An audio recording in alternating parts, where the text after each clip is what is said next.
This episode is brought to you by Seams Easy Record Sleeve Repair Strips. If you collect used records, you need some Seams Easy strips handy for record sleeve repair. They're super easy to use and repair those seam splits to make them like new. Ask your record store for Seams Easy or go to seamseasy.com. Seams Easy with 2 Z's. seamseasy.com. And now, on with the show. Hey everyone, it's Nate. Welcome to episode 392 of The Vinyl Guide, the podcast for record collectors and music nerds. And today we have on the show Mr. Gino Yevdjevich, who has an absolutely incredible story of music, records, and making art in the middle of a war zone. Gino was an absolute superstar in the Balkans in the late 80s. He was brought up with a life of privilege. His mother was a judge on their Supreme Court. Gino formed a band. He sold a lot of records, and at the height of his fame, the Bosnia-Herzegovina conflict broke out, and Gino and his friends in Sarajevo braved nightly sniper fire to put on music in the middle of a war. It's a crazy story, but it's true. And Gino now lives in the U.S. after being discovered in Sarajevo by many artists, including Joan Baez, and his band, Culture Shock, has many albums available through Billy Gould's Cool Arrow Records, and more recently, Alternative Tentacles, the label owned and operated by Jello Biafra. Now, we discuss all of that today, as well as the new Culture Shock single, King Country Mohammed, on limited blue vinyl, available for as long as it lasts at alternativetentacles.com. Now, Gino tells an absolutely fascinating story today, and we have over 30 extra minutes of this discussion available only to our show supporters at patreon.com/Vinyl Guide. You too can help support our show, keep the Vinyl Guide podcast going, and get all sorts of extras like extended episodes, commercial-free episodes, high-resolution audio files, and a bunch more. So head up there now and become a supporter. That's patreon.com/Vinyl Guide. And with that, let's head into the amazing origin story of Gino Yevdjevich of Culture Shock. Mr. Gino. Good morning. Can you hear me? Yeah, I can hear you very well. You've got a very low, very manly voice. No, it's morning, my friend. I can do very high.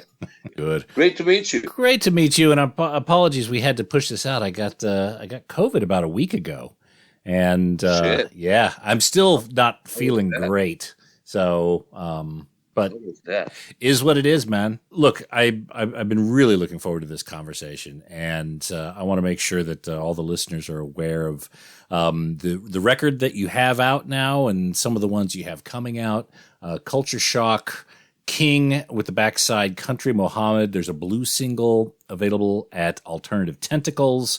You can get one at cultureshock.com. That's culture with a K and no E, or alternativetentacles.com. Now, Gino, you've been mates with Jello Biafra for years. And is this your first release on Alternative Tentacles?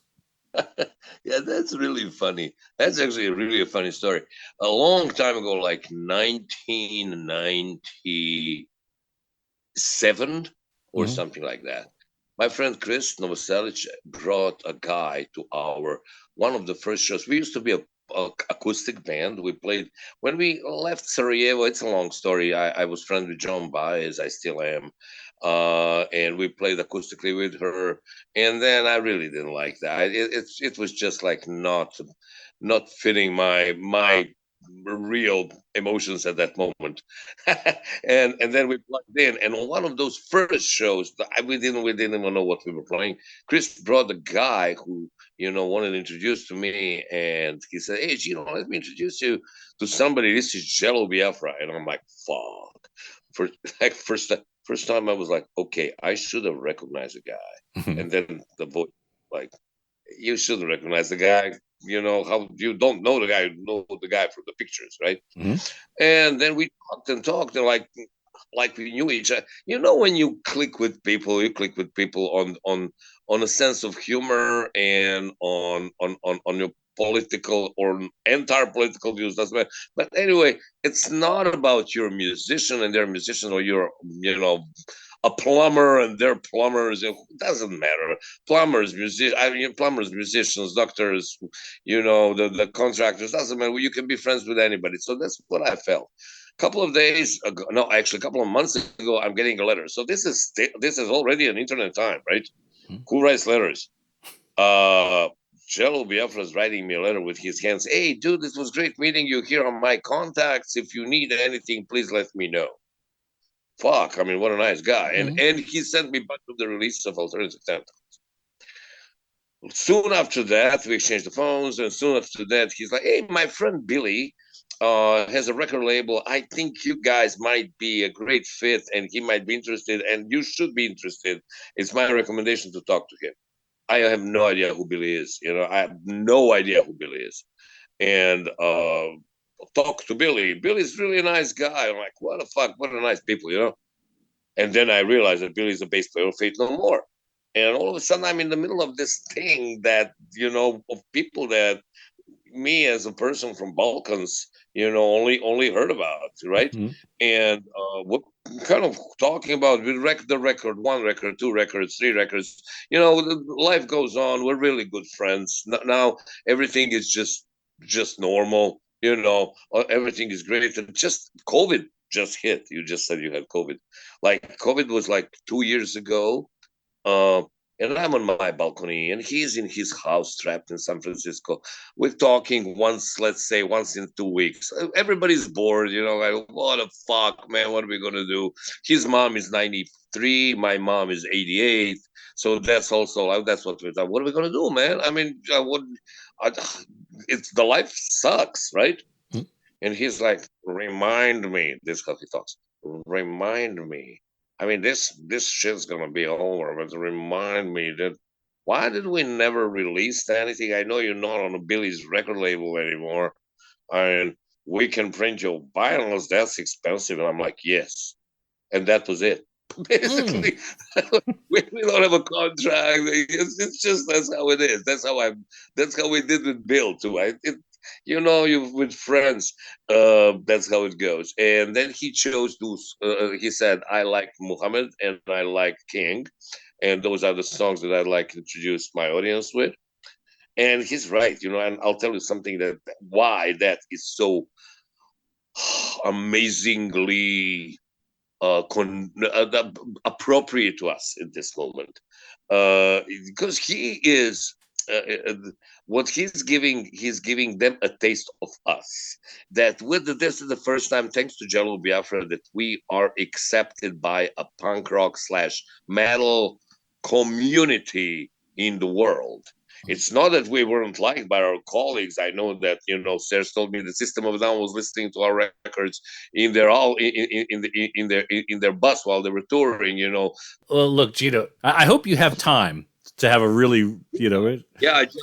First off, I want to, for clarity's sake, I grew up in California. I live in Australia now, but I've had a huge privilege in life. I mean, I've never seen war. I've never seen conflict.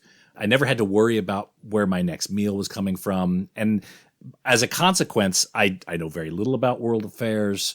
Look, my hobbies, I collect vinyl records. I indulge myself. I have little discipline, and I'm pretty much as soft as they come. So I want to put that out there because I'm probably going to ask you some stupid questions, especially on global conflicts and history and that sort of thing. I'm a son of a judge in Sarajevo. And talking about privilege, that's I know what the privilege means. Trust me. Before the war, I was really a privileged kid, and then shit happens, and then you have no idea what hits you, and all of a sudden you're on the other side. So I pretty much know both sides. Okay, so you grew up in Sarajevo, and you said both your parents were professionals, lawyers, if I understand right. Yeah, my dad was a professor at Law University, and my mom was an attorney. And then my dad died, and I was 9 months old. She never remarried. I don't even know anybody in her life. Mm-hmm. It's amazing how that is. But then she became a judge, and then she became a president of a court. Then she became a president of Supreme Court and Supreme Court justice. So your mother was a Supreme Court justice. Are you the only son? Are there other siblings? Nope, I'm the only son. You're the baby. I'm the cursed guy. Yeah. So at a young age, were you always interested in becoming an artist? Yes. Okay. Absolutely. And I know the answer is no. For many people, for me, I was 9. I always jokingly said that I always wanted to be to be looked at. Mm-hmm. I don't think that's it now, because now the product of my work is way more interesting to me and more important and even being looked at.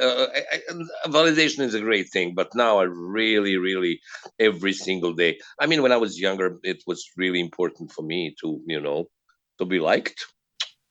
Mm-hmm. When I was 9, I always I figure out I want to be a musician, and that was my wish. I didn't know exactly what. I loved playing drums. That was my first love, but also singing was something that I was doing okay. I was good at, and everybody was hoping that that's going to pass and never come back, but it didn't. So as a youth, your dad wasn't around. He passed when you were 9 months old. Yeah. Your mother was professional. She's a single mother, but very professional, and she's rising in her own industry. People are looking after you. Yeah. Is there money in the house? Can you buy records? In Sarajevo at that time, were records, easy to get? We are a very sophisticated family, and I shit on my aristocratic background, but I am very happy for it in that terms, Nate. Mm-hmm. In that terms, in that aspect, I profited greatly because I had every record I wanted. I had every book I wanted. I was taught Greek mythology, Egyptian mythology, Roman mythology when I was in the first grade, second grade. Those were my book stories. Mm-hmm. My aunt was sure. There's a bad story. Those are bad stories. I bad stories. Now when I'm writing this opera right now, and now when I'm writing a story about life of Nikola Tesla, I'm still having a Prometheus and Zeus fighting their Titan versus gods battle. Over the head, over the backs of the superheroes on Earth. It's just like everything is a mush right now. But I'm very happy. Yes, I did have vinyls, and I don't have them anymore because I had to leave my apartment, my condo, Right. and they basically it's when Dan actually asked me. Nate wants to know, do you collect records? And that's like a sore spot in my heart, because now they're coming back, and my friends, Biafra starting, and everybody else are giving me records, and some people are finding 3 old records of Gino Banana, my pop band. Mm-hmm. Which that's my beginning. It doesn't matter. It doesn't matter. It's different.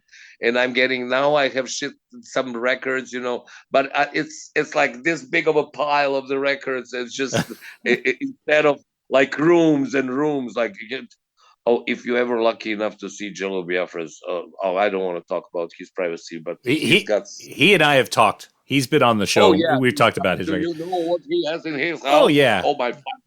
Yeah. Whoa! The guy never left that world, so I'm kind of jealous at you and him and all of you guys that can do that, because there is something, and this is my reason why it's coming back. There is something very voodoo, ritualistic about it. You take the record. You don't open the record and put it on to listen to. You take it and you look at it. And you look at the design. So there is the relationship with you and the visual design. You open the record, you go inside, you read who's done it, and by then there's somewhere you are going to put it. And while you're putting it, you're still reading it, and then you're analyzing A1, A2, A3, A4. Why did they do it that way? You're thinking, it's a good mix, like whatever. B-side. What the fuck? They're starting with a slow song on a B-side. Why? And then later, why not? That is so lost. As a youth, did you have access to Western music, or was it mainly music out of the Balkans? No. Former Yugoslavia was a modern country which was communist until 1948. Then Tito said no to Stalin, and Stalin and Russians never entered it. So how did you get the Western record? Like, what was the music that you were listening to as a youth? What are the records that inspired you to be a musician and to practice your craft? Okay, my first record. You're not gonna laugh. Why would you laugh? One of the best singers ever. Doesn't matter that he's not was Tom Jones. Mm-hmm. He's a fucking. The other day I'm looking at him. So he's still alive. He's performing with an amazing band, and it's an intimate show, right? It was Delilah, and I wanted to sing like him, and till this day I sometimes want to sing like him. Mm-hmm. I was watching him the other day, and I was with my wife, and she's a human rights activist, feminist. Yes, I am too, and and I'm like, fuck this guy, man. I This is total man crush. I want to be him. I so want to be him. And she's like, he's a misogynist. He's a misogynist. I said, what do you mean? Well, he left a lot of women and he's into kind of women and stuff. He's a fucking Tom Jones. He's a fucking Tom Jones, the guy who invented throwing bras into his face. On the stage. But I'm not subscribing with misogynism today at all. I'm not defending him, but it's just Tom Jones is a hero for me. Since that moment, he's a fucking motherfucker singer, and means every word. Means every word that he sings. He fucking means it, and that's what I got from him first. Then after that, not going more serious. I'm not going to tell you every single record that I listened from the domestic but I remember then Uriah Heep came to my turntable, to my gramophone, and then and before Uriah Heep, it was it before or after? Before Deep Purple in rock. Oh. Deep Purple in rock changed my life. I wanted to sing like Ian Gillan, and I wanted to play drums like Ian Paice. And at that moment, I thought that's their name. Whoever I like is Ian. Didn't want to be named Ian because it was a stupid name. I'm like, fuck, they could be named David because I like David Bowie as well. Didn't know why I like David Bowie because it was so different. But what I liked about him is theatrical changes and melody lines that are weird. So you went to the States as a teenager originally, just for a short trip. Is that right? No, for ninth grade. For ninth grade. Okay. And which part of the U.S. were you in? Colorado. Denver, Biafra and I were there at the same time. I was going to say, yeah, he's from Boulder as well. Just realized he's in Boulder, and they told me you got to do something else but music, and I said, okay, I'll play basketball. Mm-hmm. That's not what they expected at all. Because I love basketball, I was good at. I can still hold my own. And on the 3-on-3 buckets, maybe some pickup games. I know Sean Kemp from Seattle Supersonics. His daughter Bella and my son Kai went to school together, so we kind of doing some pickup. Sometimes somewhere. I'm still trying kind of to be in shape. Mm-hmm. And I started playing basketball there. At what point did Zov come to be? Was that high school? Was that directly after high school? When did that happen? Oh, Zov happened in high school. Zov happened when I came back. I had drums. I was one of the rare people who had drums.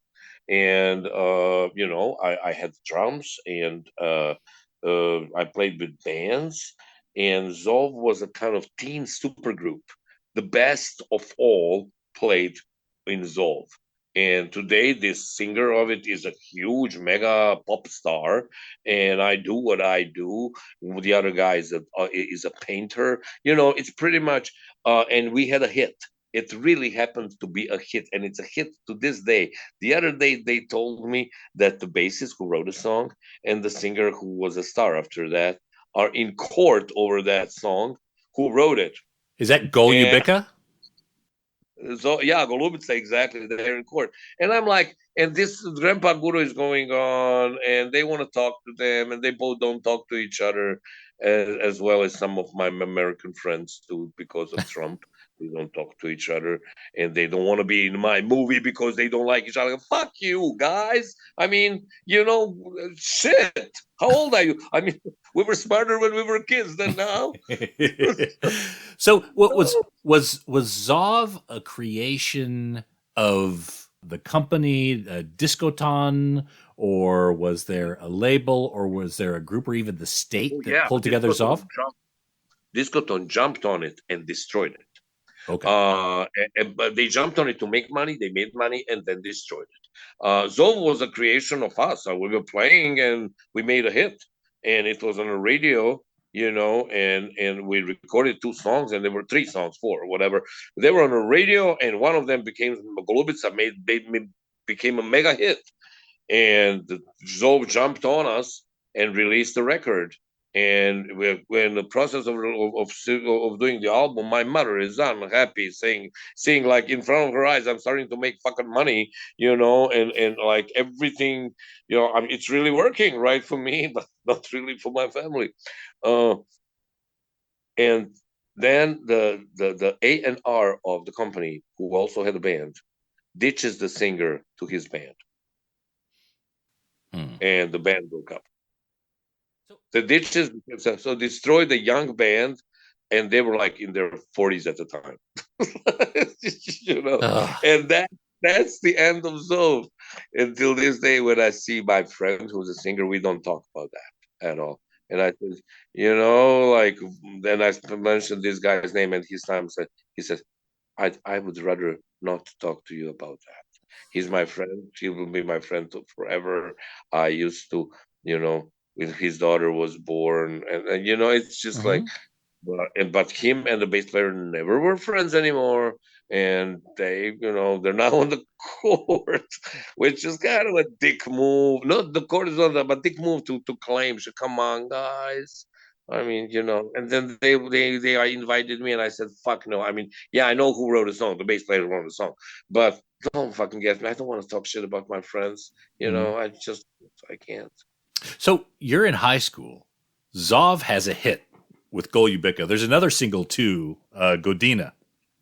How does your life change being in high school? I mean, you're still studying, or are you now realizing, wow, I really can be an artist? Oh yeah, I'm in. I'm an artist. I have to go to school because I have to go to school, right? That's not an option. Somehow it was never an option for me to quit the school. Yeah, this older drummer came in once upon a time, who was also a son of a judge, and he was kind of semi-drunk when he came to tune my drums, and he told me, okay, I'll come tomorrow morning and I'll detune it again. And I said, well, I'm in school tomorrow morning, and my mom's listening to this conversation. She said, well, dude, you have to make up your mind. You're going to school or you're going to play drums. So you have a hit. You put out a couple of records. You've tasted a bit of fame. Then Zov breaks up. There's a few years until Gino Banana comes together. What was your journey like from Zov to Gino Banana? We'll be back after these messages. Hey everyone, I'm here to talk to you about Seems Easy record sleeve repair strips. Ever find a record in a used bin where the vinyl is gorgeous, but the sleeve has this ugly split and is even falling completely apart? Well, that's okay. Grab it anyway, because with Seems Easy record sleeve repair strips, you can fix that right up. Seems Easy record repair strips repair seam splits from the inside, so it doesn't affect the appearance of a record sleeve, but it does make it functional again. With Seems Easy, records can now slide in and out like new. Turn a $5 record into a $25 functioning collectible. Just ask your local record shop for Seems Easy strips, and if they're not in stock, go to SeamsEasy.com. That's Seems Easy with 2 Z's. Seems Easy record sleeve repair strips. Seems easy because it is. Oh, and hey, record nerds, don't forget to clean your records with the very best and safest record cleaner, the Groove Washer. Make your records look and sound their very best and store them with confidence using the new Groove Washer Groove Guard record sleeves. You gotta try this out. It makes a huge difference to the quality of your vinyl experience. Ask for the Groove Washer by name at your local record store and accept no substitutes. Or head over to groovewasher.com and use discount code VINYLGUIDE10. All hail the Groove Washer. That's groovewasher.com, discount code VINYLGUIDE10. Now we return to the program, already in progress. No limits. So you have a hit, you put out a couple of records, you've tasted a bit of fame, then Zov breaks up. There's a few years until Gino Banana comes together. What was your journey like from Zov to Gino Banana? I had to go to the army. I did that, and then I came back to. And Zov wanted to continue with a new singer. I continued a little bit with them, but I said I just couldn't anymore. And I never thought I'm very much a band guy. Never thought this is going to happen. This is the first time when I'm seeing that something can end.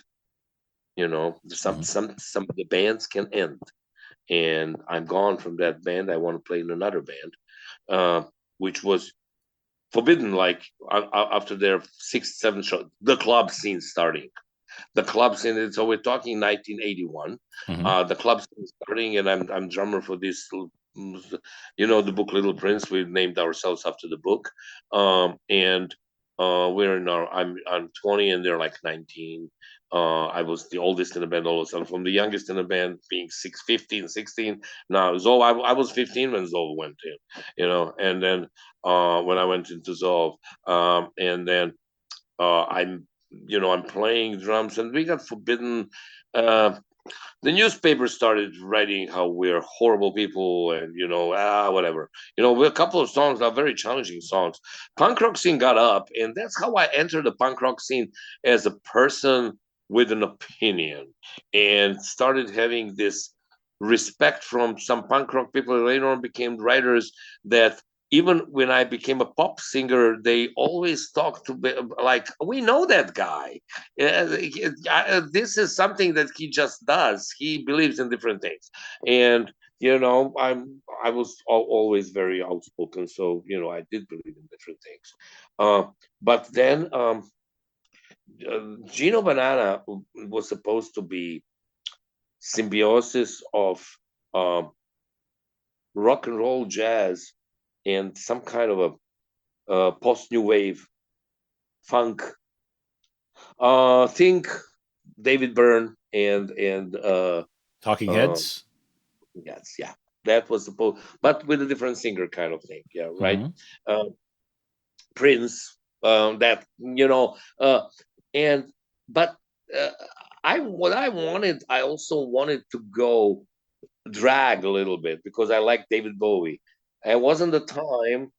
Never was actually sexually profiled, because some of the people who did that, they were automatically gay. For me, nobody actually. I don't know why. Now I can still be very open about my support, but nobody would really attack me. And we did a good first album that I really liked. At the time, those records were selling a lot. And we sold 25,000 records of the first album, which in any other country would be huge, except mine. It was like average. It was like, they thought that we are much better bands than we are commercial artists, right? And they said, well, that's amazingly, that same guy who stole my first singer really believed in Gino Banana. It wasn't a payback. It was just, he really believed. He really like, you're talented songwriter, and you do what nobody else does. So go for it. Second album happens, and I make a hit. Huge. I mean, humongous. Huge enough that yesterday people were asking me to sing it. People who were 25, who were not even in the plan of their parents getting together at that time, And the hit that was supposed to be Shakespeare. I always wanted to have some sophisticated touch to Gino Banana, but record labels like, okay, now it's your moment to do 100,000. You got to do the fucking 100,000. Everybody else, under 5 bands are doing 500,000, but you got to do 100,000 because that's going to put you on a map. And then you can do what the fuck you want to do. Fine, and but I said, but I gotta have something to catch on. I mean, to have the reason for that album. What we were talking about, existence. Okay, do it with words. Do it with whatever. Don't do it with music. Okay, fine. I simplified the music. Meanwhile, in that period that I was doing anything, I graduated from the law school. Not all the way. I actually ended everything but 8 exams, which I told my mom, I'll do it when I'm in my 30s. Poor woman. Well, maybe the 2030s. No, I did it. I did it. Oh, you did it right. Okay. Yeah, I did it. But I did what I said I'm going to do. But it wasn't just. She likes to control people's lives, so that wasn't me. So I made it, and then I started. Oh yeah, my friend Darko Lukic with all of this. I started being very active in human rights and seeing on the other side. So being a commercial artist, but before this second record, really being active in promoting LGBT rights and promoting the queer art, because I saw it from David Bowie, and I saw it from Freddie Mercury. And if my heroes are there, I know that Bowie was straight and Freddie was both, but I realized it doesn't matter. It's about human rights. You got to be very big on that, or otherwise you can't compare yourself to them. Right? Yeah, exactly. And so I started my friend Darko, who all of a sudden, he's amazing artist. He's a writer out of this world. Later on, very famous. Today, very famous in Germany.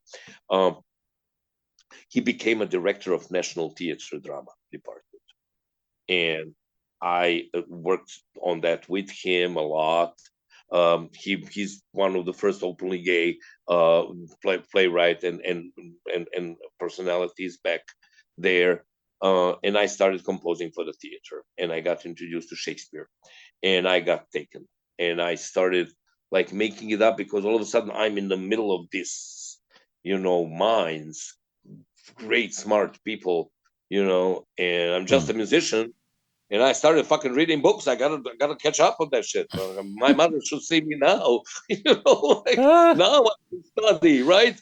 Yeah. So, and that album that had a hit had a backbone in Shakespeare. Nobody knows that except me, which is fine. And this song, I hated it. I kind of like my guitar player. He wanted like, oh, I fucking hate this song. I want it off the record, and we didn't. And like instant hit. It's instant. Which song was that? Mače Moje Čupavo, My Hairy Pussycat. Ah, got it. Okay. It can be translated in many different ways, and I did it like that, very ambiguously in many different ways. Nobody understood that. Everybody heard just the chorus, and it became loved and hated at the same time. Until this day, it's loved and hated. Haters are saying like, oh my fucking God, this is like the horrible sucking up to the audience, or not sucking up, but horrible kind of attention grabbing, right? And the others like, you don't understand, and the others, his voice is so beautiful, It's just like they're still arguing about that song. So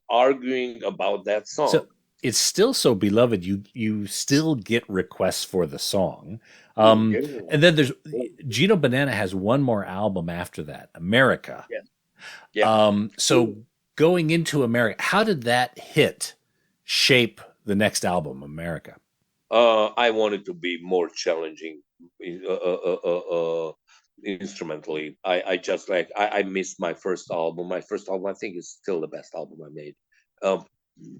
Sonically, Not sonically, it was not good recording. I wish we did better. I mean, one of the greatest producer later on, who in Croatia, pop producers, came. I invited him to be a producer on our album, and he did it. Bregovic was supposed to be the producer on that album, but then he told me, "Oh, dude, I can't do it, but you have to release it. That's a great advice, because you never get rid of those songs. You got to make move for the other songs." Mainly so, he said later on to me, "Oh, dude, I was profiling against your band. I mean, I love the second album much more than the first, which is totally different from me. I totally like the first album way more. And the third album was more adventurous. It didn't rise to that expectations, my own expectations, but commercially the second album, of course, went at 100,000. We did it finally for them. Yeah, but the third album is very. I got some kind of a respect right now, and I won this big festival. That's one song, Messam, which was kind of a Grammy and thing, and we became a serious band. We played well, and it was good. Kept making money. So Gino Banana, it's very successful. You've got money coming in. You've got respect. You're selling a lot of records.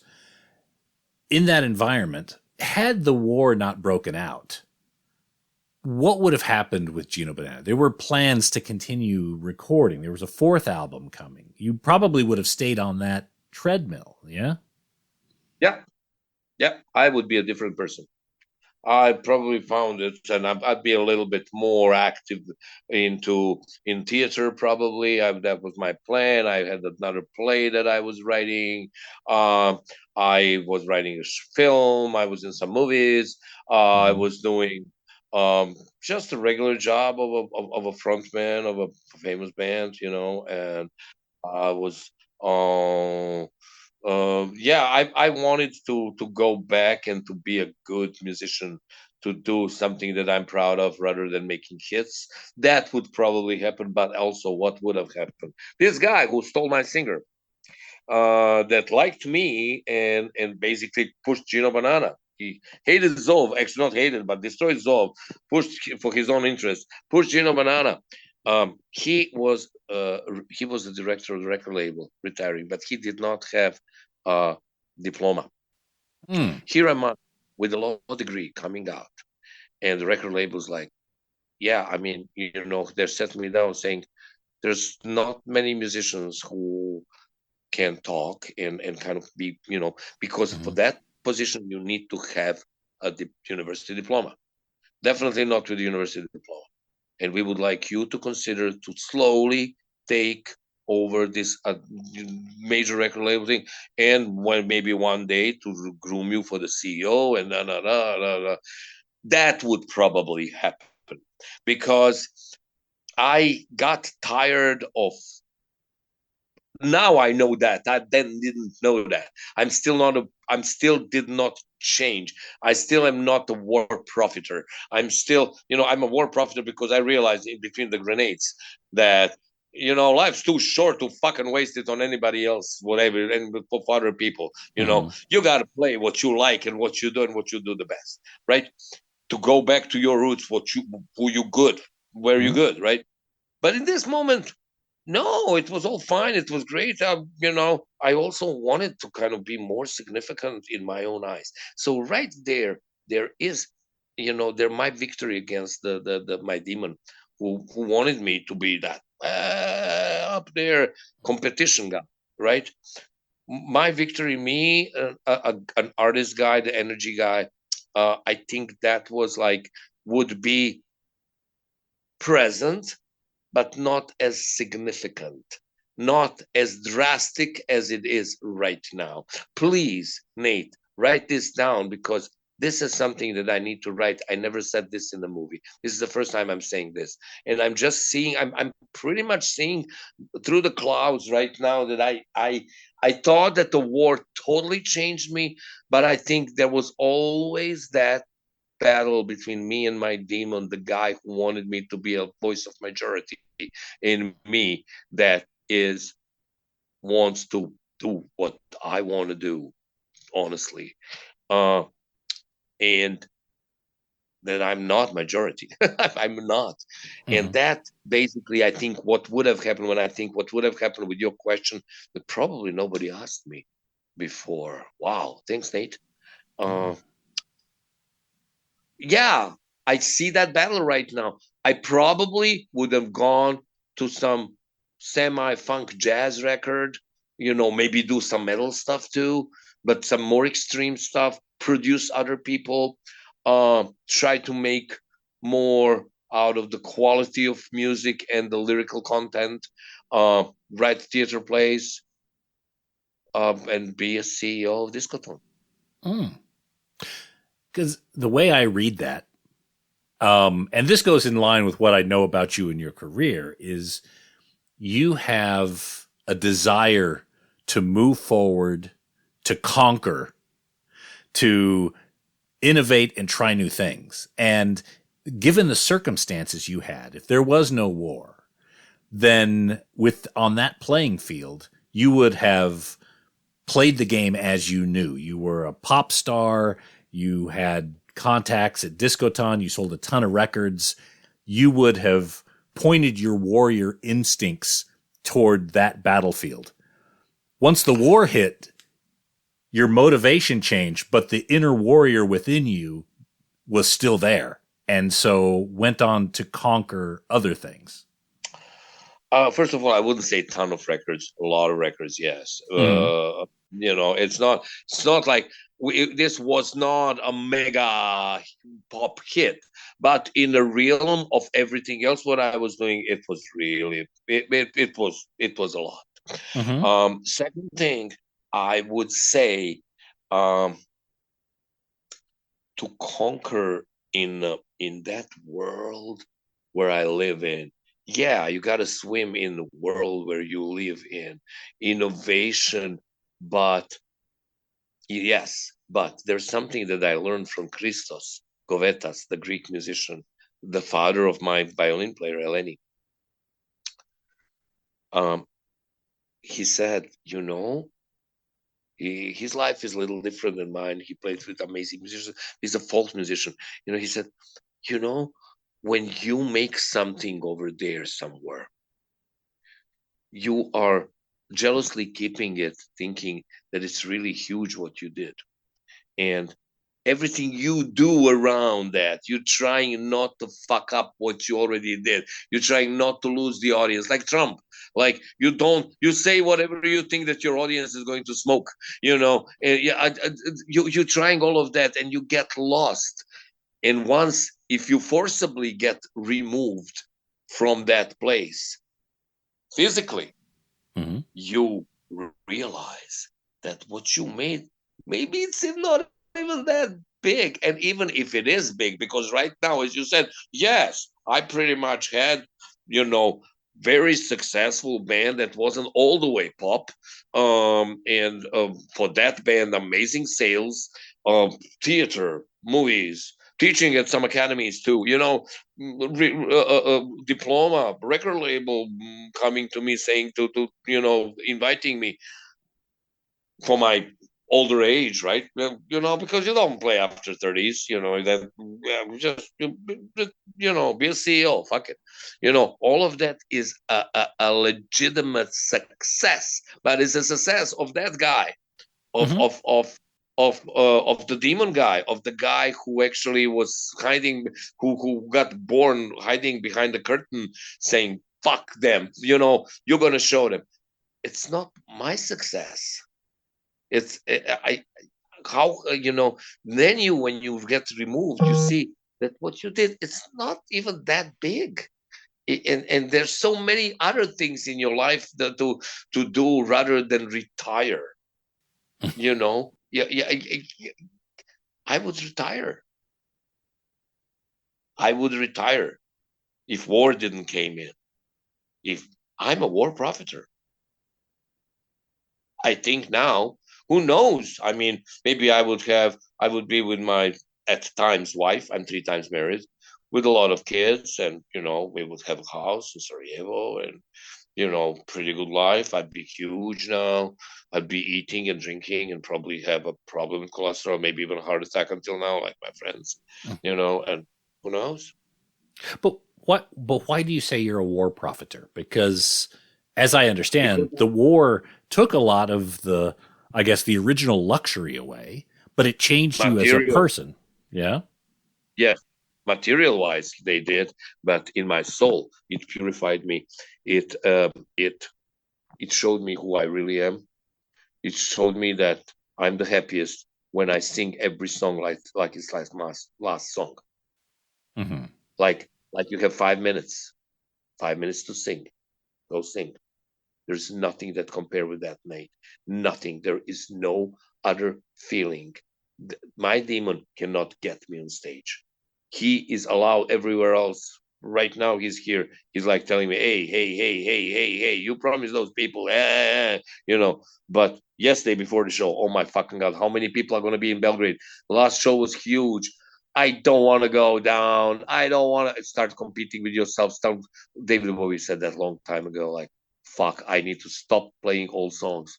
I'm just competing with myself, and it's just, Nate, I'm a dual personality, and stage is when I'm by myself.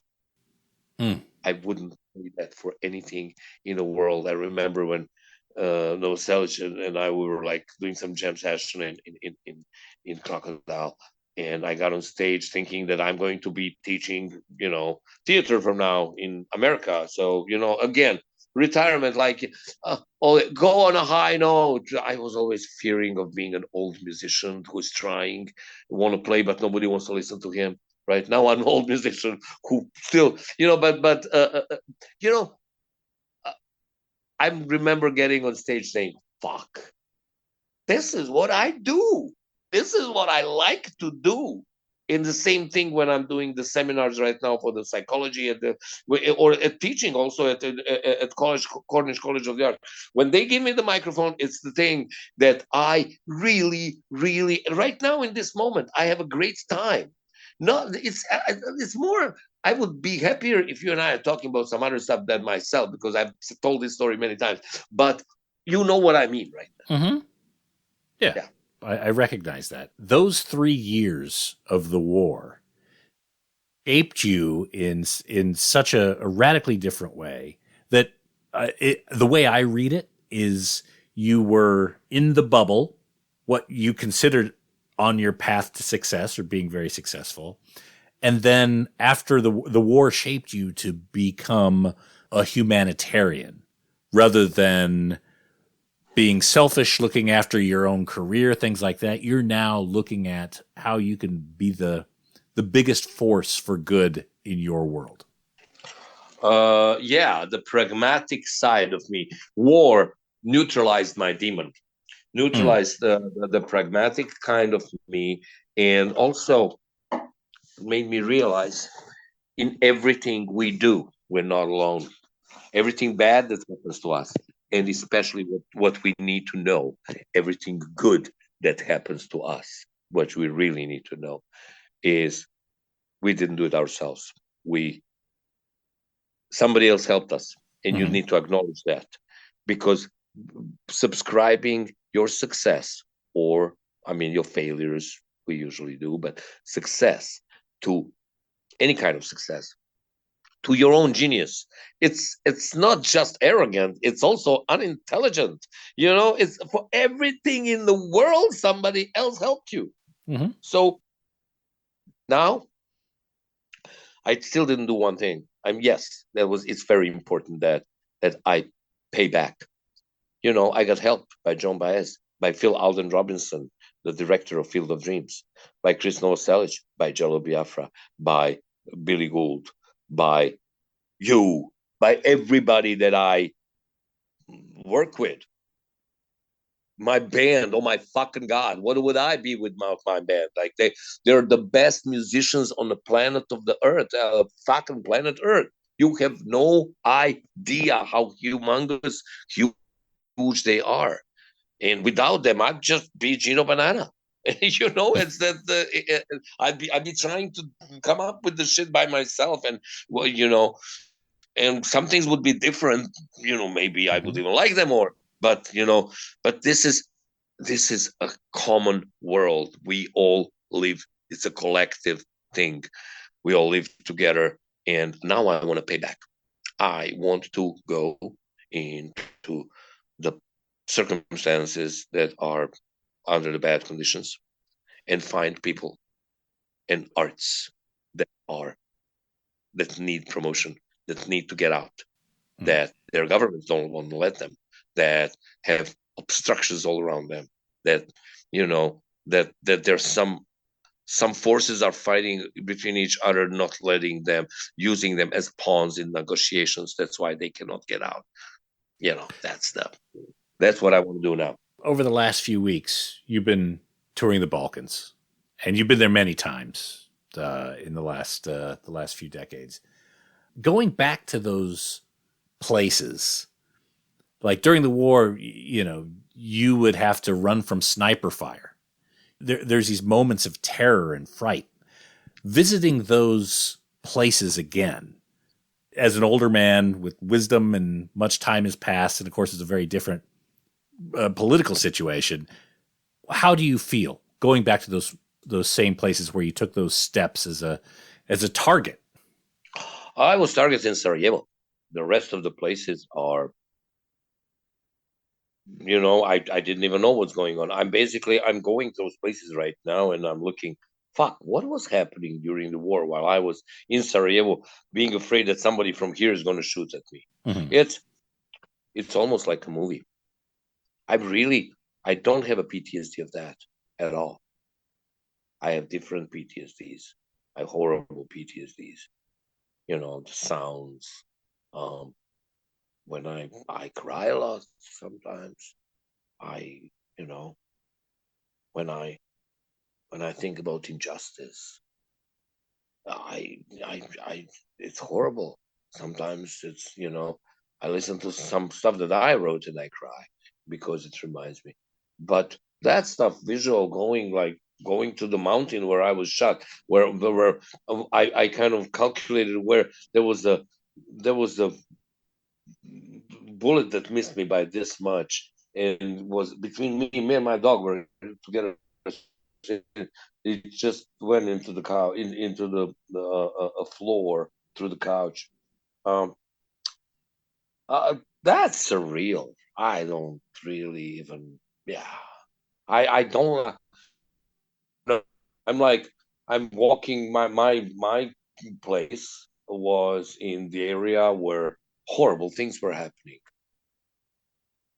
and it's kind of tainted. My not my condo, but that area is kind of tainted. I'm walking around thinking, what the fuck? Would I really want to have? I would love to have time machine to go back to see what the fuck was happening there in the minds of people, and historian in me and psychologist in me that later on I became have a different aspect from it. It's almost surgical aspect of professional that I don't like much about myself. So now, I never thought about that, but now when I'm asking about, fuck, man, I could have been a little more emotional, but I guess I'm emotional on another side. So this is, this is not my, my area of emotionless. When you had the company doing the musical Hair during the war, and then every day you'd have to run to the theater, dodging sniper fire to be able to put on this musical. Yeah. Were you the only arts activity that was happening? Were there other companies that were doing something similar? Okay, first of all, there wasn't a company. There was one older, he's still alive, theater choreographer who worked with my uncle on a couple of movies, and who asked me, hey, let's do something. We have an open theater. And I said, sure, let's do a musical. I said, sure, we're not doing anything. We have all musicians in town and instruments and everything, like an open theater, I said, let's do Hair. And, that was my idea, basically. And he said, how are we going to do that? I said, well, just go start playing music and we'll see what's going to happen. Doesn't matter. What am I going to do? I go into the basement? I mean, what else is out there to be done? And then all my musician friends were trapped in the city. Well, otherwise, they would be on the tour, right? But now they're in the city, and they say, "Yeah, sure, I will." So now you have on the stage, you say, "I sold a bunch of records." You should see how many records the bass player sold. Oh my fucking god! He was his first album with his first band, Plavi Orchestra, was 500,000 records. And he was there, and the drummer was in a famous band, and the guitarist, and it was just like all of a sudden, all of these people, my friends, like, what the fuck? Look at us, the band, the super band, and the singers, like all of the recording singers, like pop singers, rock singers, where they're like, okay, let's just divide the roles and do something else in our life, because and everybody's, yeah. So of course that was a huge hit. And of course that was good, because usually in Broadway you have people who do that and only that and nothing else. This is like people that from television doing that in a little theater. And of course we had people for 3 years full every single time. There was no time that people weren't there. Line, running between the bullets, literally more important than my life. That's the moment when I realized that life's too short to waste it on material wealth and on anything. That money is absolutely not important. And I changed. That's the war profiting moment. Yeah. So after that, you asked a very good question. We were first, but then everything started on other theater plays. We were the first, but theater plays, poetry nights, exhibits. There's no television, there's no electricity, there's no running water, there's no life. You only have that, and that's art. Art was beginning of the civilization, when people were drawing in the caves, right, and on themselves too, right, and then the guy came out all tattooed and artistic, and from his cave, and so the other cave said, fuck, that guy has a bigger cave and he has a younger wife. War. And that's it. That's the civilization. That's the beginning of the civilization. So now, when the civilization is disappearing, I realize, yeah, we're going to stay, because it's going to go the other way around. Now, once the war ended, once the activity ended, how did you get discovered to then go to the U.S.? So people started coming to see here, and people from the world started coming here, and I didn't know who the people are. Christiana Mampour all of a sudden has an interview with me. Now I know she's huge, but then I didn't know who she is, and and then after that, woman jumps on stage. That's John Baez. Wow. Okay, great. I remember her having her record. And we sing "Let the Sunshine" together. The sunshine. And then the guy talks to Lazy, my guitar player, and to me after that, and his name is Phil Alden Robinson. We don't know who that is, but then we figure out that he directed and wrote The Field of Dreams and The Sneakers and all of the other Academy Award things, and wants us to come to the United States and perform here. Then I started going bananas, saying, fuck, let's. We got together, we go on a plane, and the plane never leaves, because the UNPROFOR, United Nations Protection Forces, did not want to let us go. They let people go in and out, but they didn't let us go because they didn't want that image of Sarajevo coming out, that we're actually smart, sophisticated people. They wanted a picture of the,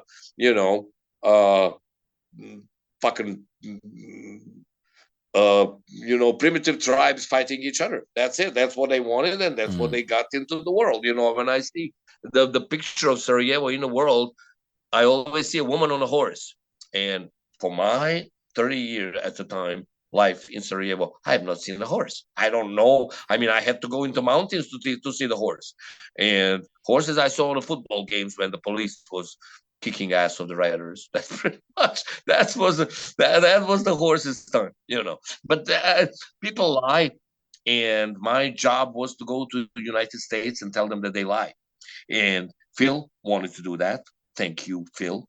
And Joan wanted to do that. Later on, Chris, later on, Biafra, and all of these guys, they want to do that to see how much profiling and lies are there. Mm-hmm. Also, I basically, so Lazy and I, they didn't let us, but then we could have gone by the plane, and we can run through the tunnel. So I ran through Lazy got hurt. Oh, fuck. Lazy got injured. Lazy got hit. You asked me that. And my friend who started and did hair with me got hit between the eye and the nose with the shrapnels ending in his hypophysis, taking by the doctor without running water, electricity. and there he is in Seattle right now. So he went to the hospital. I went to the UNPROFOR, United Nations Protection Force, saying, "Fuck you, motherfuckers! You didn't let the hair out. Okay, fine, fuck you. But you got to get him out. At least save the life, one life. Come on, one life. You owe us that for destroying our destinies. You owe us that." And they did. One woman, I remember, her name is Anne-Marie Dupre. Thank you for her. Thanks to her, he stayed alive. And he stayed alive, but he would be in that conditions, probably lay down in a bed for the rest of his life. Now he's very much alive and great guy. He went to Denmark. I ran under the tunnel. We met in New York City because Phil arranged visas. And we went into the Congress and started talking about everything that I just told you about. You can imagine me being vocal as I am. I only had long hair and short beard, but that's the difference. So they're listening, saying, yeah, but the war in Bosnia is right now kind of, that was 94. It's kind of slowing down, Do you have anybody in Haiti? So that's where the war was, bloody. Mm-hmm. So the blood, if it's fresh, really is not interesting, I got so disappointed. I started, planning to go back home, but then they said, well, maybe you can stay here and work. And then I went to New York City and met with Ahmed Ertagun and the CEO of Atlantic, gave him an idea. We made a song, Killing Me Softly, during bombing of Sarajevo in metal version. And he said, oh, this is great. And I said, well, you guys want to release it like Atlantic? And he's like, nah, there's not enough Bosnians here. All the Turkish bands, he's Turkish, are coming to me. But, there's not Turks in either. There's much more Turks than Bosnians, but not enough. I have to tell you, too bad you guys are not black. And a year later, Fuji's Refugees with an idea and everything went with Killing Me Softly. Somebody always help you in something, right? So this is 94. Yeah, 94. Yeah, I wrote a theater play in 94-5, Behind God's Back, about everything that I was just talking to you about, that played in Seattle, in New York and other places. And me and Lazy, we got green cards from that thing and went back to Sarajevo to live. But the economy came back. And all my ideals, and I'm like, let's do something, all the plans that I had. And everybody's like, yeah, how much money is that? Ooh, fuck, and then I got an invitation to this kind of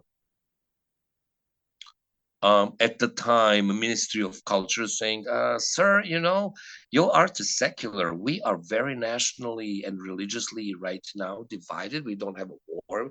Everything is great. But, people like you are not helping our national identity, and maybe you should go to the Serbian side. And I'm like, fuck, man, if I wanted to go to the Serbian side, why did I endure the war here? So I called Bill and Joan, and I just came back. I figured out Sarajevo needed me.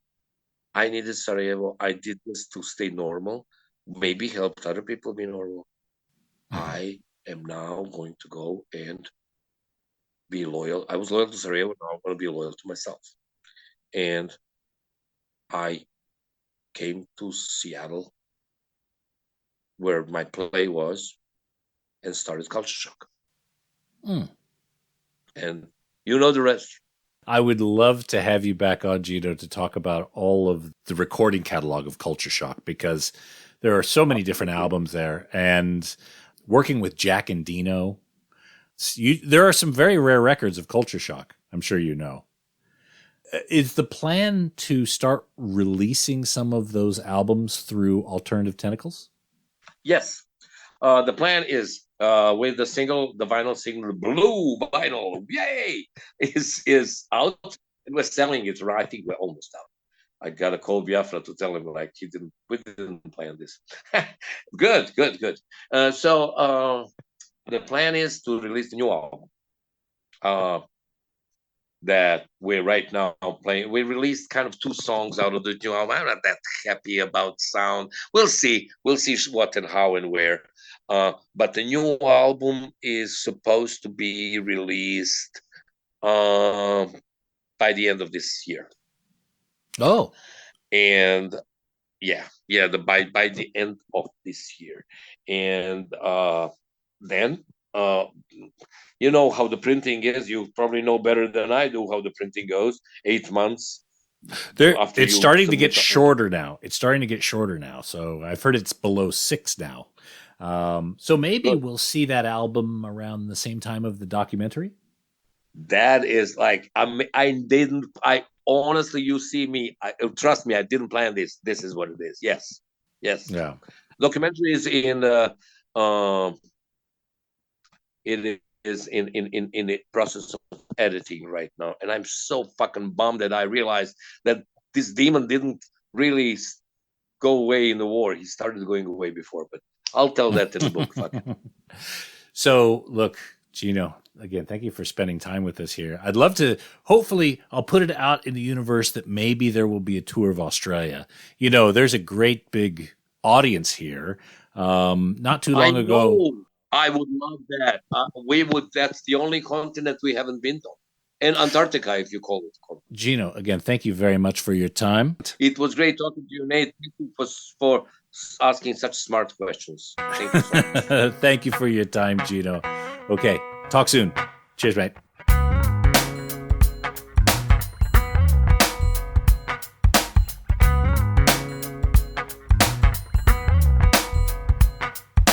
I can listen to that guy talk all day. I truly hope they make it over to Australia. He's lived the lives of 1,000 men, and he's still got a few more to go. Gino Yevdjevich, thank you so much for coming on the Vinyl Guide. Everyone, make sure you check out the new single of Culture Shock, King Country Mohammed, limited blue vinyl available at alternativetentacles.com. And again, don't forget there is an extra 30 plus minutes available only to show patrons at patreon.com/vinyl guide. Head up there now, help support the show, and get all sorts of extras. And that's it for this episode of the Vinyl Guide. Thank you so much for tuning in. Please share these episodes on social media. Tweet them out on Twitter, share them on Facebook, find some Reddit groups or Facebook groups to post these links in. Even just grab your other record nerd friends' mobile devices, their smartphones, and show them how to get the Vinyl Guide podcast on their mobile phone. I bet they'll love you for it. I'll bet they'll probably buy you all sorts of jewels and expensive items as well. And again, you can always leave us a positive review over on Apple Podcasts. 5 out of 5 stars. Say something nice. That is always appreciated. And we'll be back shortly with a brand new episode. So until we talk next time, get out there and buy some records, people. Cheers.